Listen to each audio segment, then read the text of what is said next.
So we have hyperbonding in the point of warning, and maybe in some aspects, and then debonding when you're actually surviving the threat. But it can't be sustained. A woman came up to me after a presentation a few years ago and said, I was, as a young woman, in the Adelaide Hills in Caravan Park when Ash Wednesday went through. And the fire brigade came and said, lock yourself in the ablutions block, don't try and leave, wait till the fire front passes. 20 people go into the ablutions block and lock the door. What do you imagine is their behaviour as the fire goes over? Guess. Quiet. Complete silence. Except for a couple of people who went into the toilet cubicles and wept to themselves. Right? Complete silence, because everyone's wondering, am I going to die? Now, what she did was tried to work out how to position her newborn baby under the blanket she brought from the caravan and place her body over the top, so it's just possible the fire brigade might dig a living baby from under her charred corpse next day. So she, in a way, wasn't debonding from her baby, but in another way she was, because she was getting ready to leave it. So therefore there's an injury to attachment there and needs to be healed. Is there a difference in prognosis for people who have bonded and or who have not debonded or not debonded to a full extent? So if they don't debond, how will we see that? Yeah. How will we see it? They'll remain in social role. Right. So these are the people that you often find are afterwards in disasters able to pick up and keep going? Yes. Well, they may have had a debonding moment, but they may have come back into a role. That's not so much if they run around maintaining a rescuing role afterwards, they may still have debonded and be quite traumatised. Okay. And they probably won't process it until they come out of that role months or years later. But the real protective factor is what we saw in that police officer, where he, in the moment of impact, he hasn't debonded.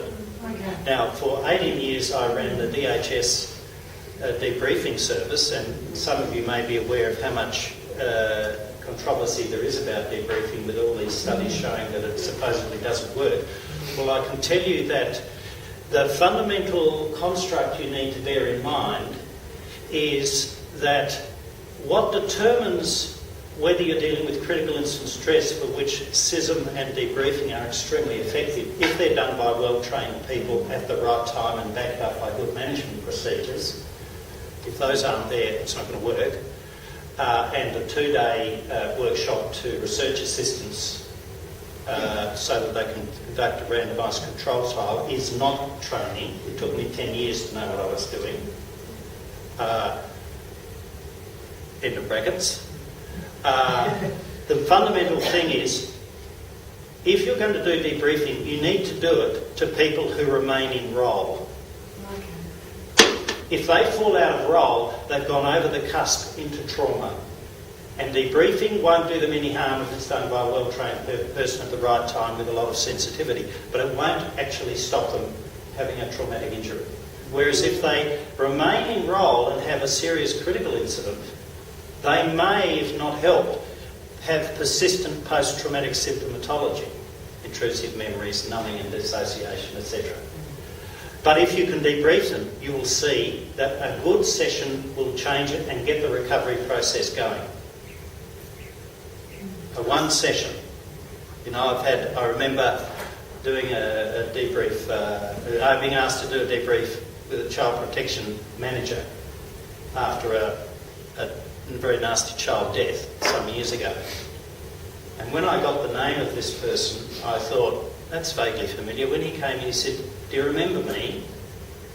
And I said, I can remember your name and your face is familiar, but I can't quite place it. And he said, you debriefed me 10 years ago after such and such a child death, one of the very public ones. And I thought, shit, did I know what I was doing 10 years ago? And I said to him, I hope it was helpful. He said, yes. I'd actually composed my resignation letter in my mind before I came into the session. I was definitely going to leave. But as a result of our 2-hour session, I changed my mind. Because we managed to actually work out some things that allowed him to step back and not carry the responsibility for it. And if we get time after the break, which we do have lunch in a minute, we might talk about some of those techniques. But, so in fact, if debriefing is done properly in the right time with the right people, it's an extremely effective and a powerful instrument. But if people have gone out of role, it's not going to work. Because it presupposes, the whole technique presupposes a social structure, a body of knowledge and skills and an active orientation to the problem. It's invented for emergency service workers. We can use it for welfare and health people. Anyone who's in a role, what have they tested it on? Rape victims, burns victims, miscarriages, etc. Car accident victims. Ordinary people who've had traumatic events. It's not what it's designed for, so no wonder it doesn't work that well.